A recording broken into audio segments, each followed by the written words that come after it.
আপনারা তো আল ফারাবির নাম শুনেছেন, যাকে উস্তাজুস সানি বলা হয়, দ্বিতীয় শিক্ষক। প্রথম শিক্ষক হচ্ছেন এরিস্টটল, দ্বিতীয় শিক্ষক বলা হয় আল ফারাবিকে। আল ফারাবি এতটাই দরিদ্র ছিলেন, বাগদাদের ওই যে বাগান থাকে, সরকারি বাগানের ল্যাম্পপোস্টে দাঁড়িয়ে দাঁড়িয়ে রাতের বেলায় পড়তেন, কারণ নিজে তৈল কিনে পড়ার মতো ব্যবস্থা তার ছিল না। আর রাতে দারোয়ানের চাকরি করতেন, আর ওইখানে ল্যাম্পপোস্টে দাঁড়িয়ে দাঁড়িয়ে পড়তেন।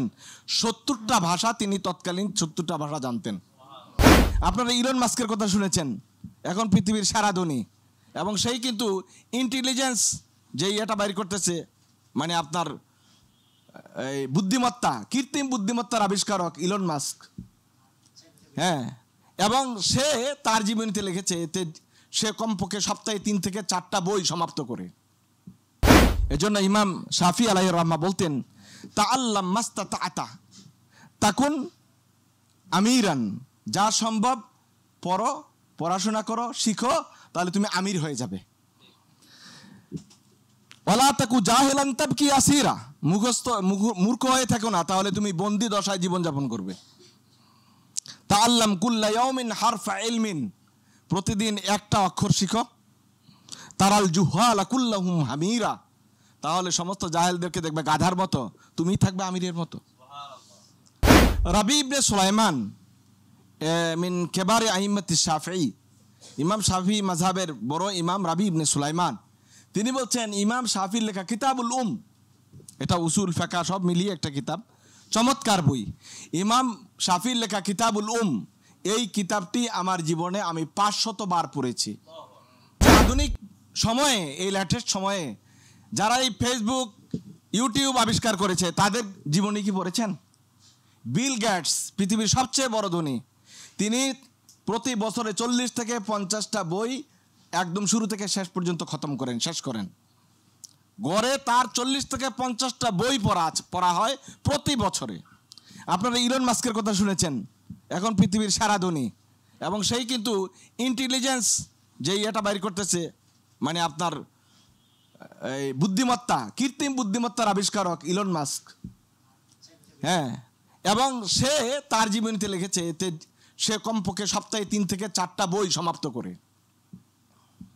এবং রাশিয়ানদের জীবনী পড়েন, রাশিয়ার নাগরিকরা সবচেয়ে বেশি বই পড়ে গড়ে, পৃথিবীর সবচেয়ে বেশি গড়ে বই পড়া মানুষ হলো রাশিয়ান মানুষেরা।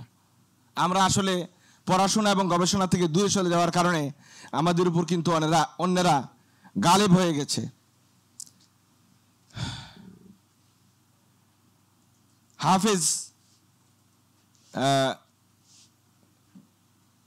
ইবনুল জাওজি রাহিমাহুল্লাহ, ওনার কথা আমি বলেছি যে উনি তার এত লিখেছেন, এত পড়েছেন যে তার কলমগুলো দিয়ে তার মৃত্যু পরে তার গোসলের পানিকে গরম করা সম্ভব হয়েছে। আমরা মনে হয় আমাদের মৃত্যুর পরে আমাদের রুমগুলোতে খুঁজলে 2-1টা কলম পাওয়াই মুশকিল হবে। যে উনি যে মারা গেলেন, কলম 2-1টা কোনগুলি দিয়ে লিখতেন, 2-1টা কলম দেন, পাওয়াই মুশকিল হবে। এজন্য ইমাম শাফি আলাইহির রাহমা বলতেন, তাআল্লাম মাস্তাতা'তা তাকুন আমিরান, যা সম্ভব পড়ো, পড়াশোনা করো, শিখো, তাহলে তুমি আমির হয়ে যাবে। ওয়ালা তাকু জাহিলান তাবকি আসিরা, মূর্খ হয়ে থাকো না, তাহলে তুমি বন্দি দশায় জীবনযাপন করবে। তাআল্লাম কুল্লা ইয়াউমিন হারফা ইলমিন, প্রতিদিন একটা অক্ষর শিখো। তারাল জুহালা কুল্লাহুম হামিরা, তাহলে সমস্ত জাহেলদেরকে দেখবে গাধার মতো, তুমি থাকবে আমিরের মতো। ইমাম আহমদ বিন হাম্বল রাহিমাহুল্লাহ তার প্রতিদিনের রুটির ব্যবস্থা করতে পারতেন না, খুব গরিব ছিলেন আর্থিকভাবে, কিন্তু তিনি 10 লক্ষ হাদিসের হাফেজ ছিলেন। তৎকালীন এমন কোন আলেম ওলামা ফকি ছিলেন না যারা ইমাম আহমদ বিন হাম্বল রাহিমাহুল্লাহর মুখাপেক্ষী ছিলেন না, যদিও তিনি একটা রুটির মুখাপেক্ষী ছিলেন। সুতরাং এলেম আর টাকাকে এক জায়গায় মূল্যায়ন করবেন না, এটা এক জায়গায় মূল্যায়িত হয় না। সুতরাং আপনাকে এই দুইটাকে এক জায়গায় মূল্যায়ন করলে কিন্তু আপনি পিছিয়ে যাবেন।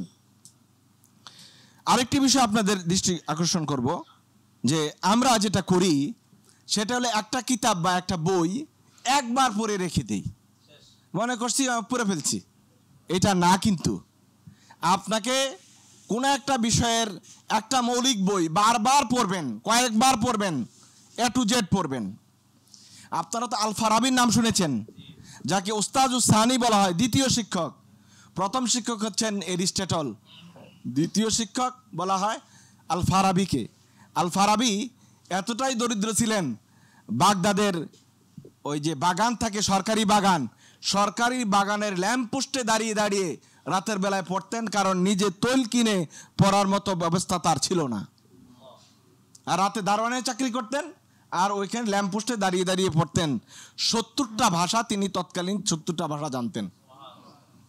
আল ফারাবি হচ্ছেন ইসলামের ইতিহাসে দ্বিতীয় শিক্ষক, যিনি বলেছেন যে আমি এরিস্টটলের লেখা ইসাগুজি, একটা কিতাব আছে ইসাগুজি, এটা একটা ল্যাটিন শব্দ।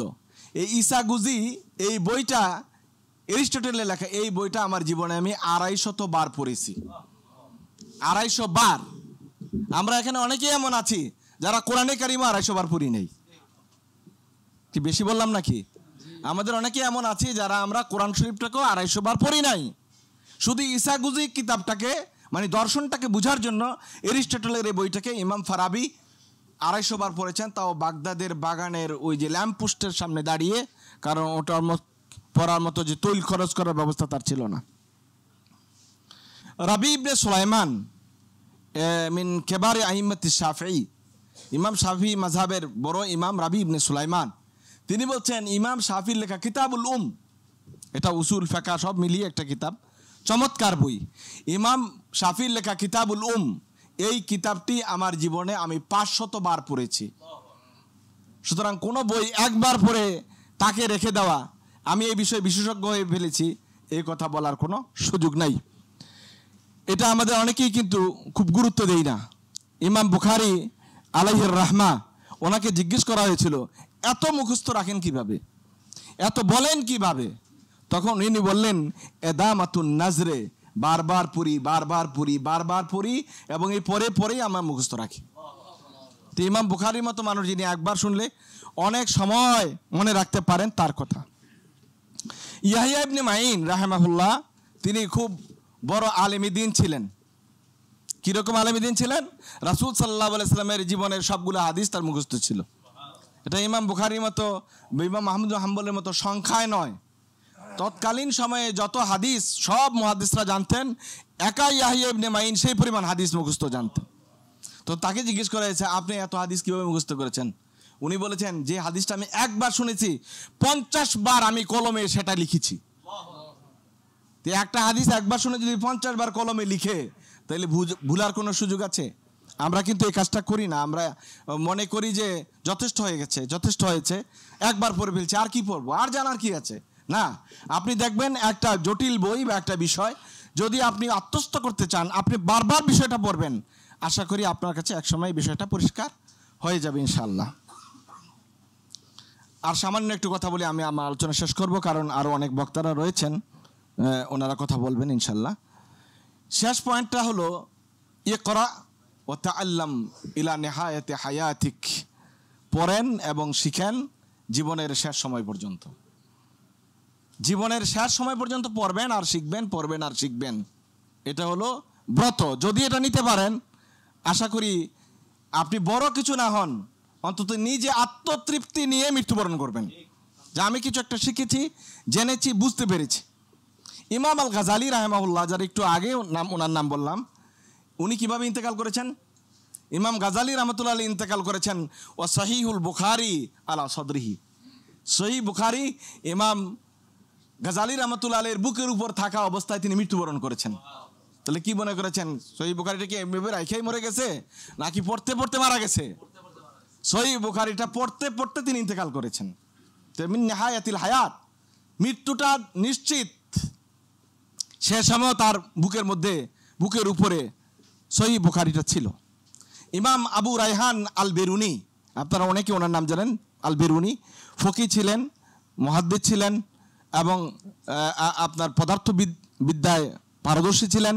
ইন্তেকাল করেছেন 78 বছর বয়সে। তো উনি ওনার একটা বিষয়ে বর্ণনা করতেছেন, ওনার এক সমকালীন ছাত্র, যে আমি একদিন ওনার যেদিন উনি মৃত্যুবরণ করেন এদিন তার বাড়ি গেলাম। তখন উনি আমাকে জিজ্ঞেস করতেছেন যে আল জাদ্দাত আল ফাসেদা, ওই সমস্ত দাদা দাদি যারা মানে কারা এটা মিন কাবালিল মায়ের দিক থেকে দাদা দাদি যারা হয় তারা আসলে মিরাসি সম্পত্তিটা কিভাবে পাবে। আমি ঢুকার পরেই তিনি আমাকে এই প্রশ্নটা করলেন। কোন সময় প্রশ্ন করেছেন? ওই দিন তিনি মৃত্যুবরণ করেছেন, এটা উনি আরো বড় বলছেন। তো আমি তাকে বললাম যে আপনি কি এখন আপনার যেরকম অবস্থা এই অবস্থায় কি কেউ মাসালা জিজ্ঞেস করে?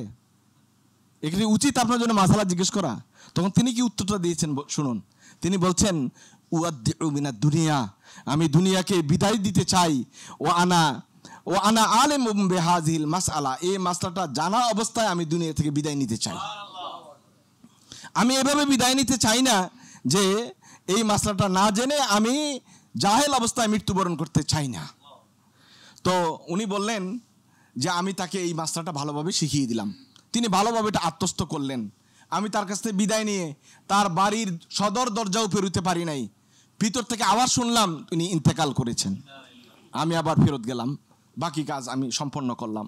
তাহলে ইমাম আবু রায়হান আল বিরুনি এত বড় আলিম দ্বীন, মুস্তাহিদ, পদার্থবিদ এবং ঐতিহাসিক, এই লোকটাও কিন্তু মৃত্যুর পূর্ব মুহূর্ত পর্যন্ত এলেমের চর্চায় ছিলেন। এটা আমাদের মনে হয় যেন আমরা অনেক কিছু জেনে ফেলেছি, আর দরকার নেই। এই মানসিকতাকে পরিত্যাগ করা উচিত উলামা একরামদের জন্য। সাধারণ মানুষের জন্য আর দরকার নাই পড়াশোনা, কারণ আল্লাহ তাআলা তো আপনাদেরকে নির্ধারিত করেছেন লাউলা নাফারা মিন কুল্লি ফিরকা, এই দলের ভুক্ত আপনারা। আল্লাহ তো পাবলিকের কথা বলে নাই। সম্মানিত উপস্থিতি, ইবনু মালিক আন-নাহবি তিনি এই যে আলফিয়াতুল ইবনু মালিক এই কিতাবের উনি লেখক। আলফিয়াতু ফিন নাহুর 1000 বয়াত আছে। এই 1000 বয়াত দিয়ে উনি পুরা নাহুটাকে শেষ করে ফেলেছেন। খুবই দক্ষতার সহিত কাজটি করেছেন। এই বর্তমান সময় পর্যন্ত এই কাজের বিকল্প কোনো কাজ কেউ করতে পারে নাই। উনি খুব বড় মাপে নাহুবিদ ছিলেন। তো উনি যখন ইন্তেকাল করেছেন, ইন্তেকালের পূর্ব মুহূর্তে তার ছেলেকে বলতেছেন, তুমি আমাকে 8টা কবিতার লাইন বলো, নাহু সংক্রান্ত 8টা কবিতার লাইন আমাকে শোনাও। আর ছেলে থেকে শুনে শুনে তিনি 8টা কবিতার লাইন মুখস্থ করেছেন। কবিতার 8টা লাইন মুখস্থ করাও শেষ, তার মৃত্যুও শুরু। তাহলে উলামায়ে কেরাম রাদিয়াল্লাহু তাআলা আলাইহিম আজমাইন সব সময় একটা চর্চায় থাকতেন, এমনকি মৃত্যু পর্যন্ত। এই মৃত্যু পর্যন্ত ইলমের চর্চা, এটা আপনাকে আমাকে চালিয়ে যেতে হবে যদ্দূর সম্ভব। আমি এখনো দেখি এবং অতীতেও দেখেছি, আপনি হঠাৎ করে বড় কিছু হয়ে যাওয়ার কোনো সুযোগ নেই। ভাইরাল হওয়ার অনেক সিস্টেম আছে, কিন্তু ভাইরাল আলেম হওয়ার সুযোগ নেই। এটাকে বিকল্প করে বা বাইপাস করে করার কোনো সুযোগ নেই। অবশ্যই একটাই রাস্তা, পড়ো এবং পড়ো এবং পড়ো, শুধু পড়া ছাড়া আর কোনো বিকল্প নাই। যেটা আমরা সবচেয়ে বেশি অলসতা বোধ করি।